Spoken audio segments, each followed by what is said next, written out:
ओम नमो भगवते वासुदेवाय नमः। अथ अजा एकादशी महात्म्य। कुंती पुत्र युधिष्ठिर बोले कि हे जनार्दन, अब आप मुझे भादों की कृष्ण पक्षी एकादशी के बारे में बतलाइए। उस एकादशी का नाम तथा विधि क्या है, सो विस्तार पूर्वक कहिए। श्री कृष्ण भगवान बोले कि हे राजऋषि, भादों की कृष्ण पक्षी एकादशी को अजा कहते हैं। जो मनुष्य इस दिन भगवान की भक्ति पूर्वक पूजा करते हैं तथा व्रत करते हैं, उनके समस्त पाप नष्ट हो जाते हैं। इस लोक और परलोक में सहाय करने वाली इस एकादशी व्रत के समान विश्व में दूसरी एकादशी नहीं है। इस एकादशी की कथा इस प्रकार है। प्राचीन काल में एक चक्रवर्ती राजा हरिश्चंद्र राज्य करता था। वह अत्यंत वीर, प्रतापी तथा सत्यवादी था। उसने किसी अज्ञात कर्म तथा प्रतिज्ञा से राज्य को त्याग दिया और अपनी स्त्री तथा पुत्र को बेच डाला। वह स्वयं एक चंडाल का सेवक बन गया था।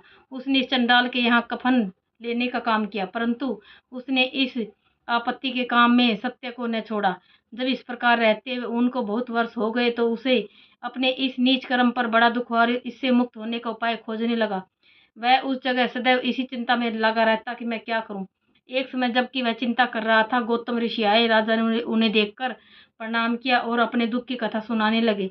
महर्षि गौतम राजा के दुख से पूर्ण वाक्यों को सुनकर अत्यंत दुखी हुए और राजा से बोले कि हे राजन, भादों के कृष्ण पक्ष से अजा एकादशी होती है।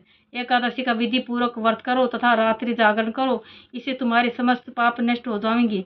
गौतम ऋषि राजा के इस प्रकार कहकर अंतर्ध्यान हो गए। हे राजन, यह सब अजा एकादशी के व्रत का प्रभाव था। जो मनुष्य इस व्रत को विधि पूर्वक करते हैं तथा रात्रि जागरण करते हैं, उनके समस्त पाप नष्ट हो जाते हैं और अंत समय स्वर्ग को जाते हैं। इस एकादशी कथा के सुन मात्र से ही अश्वमेध यज्ञ का फल प्राप्त होता है। ओम नमो भगवते वासुदेवाय।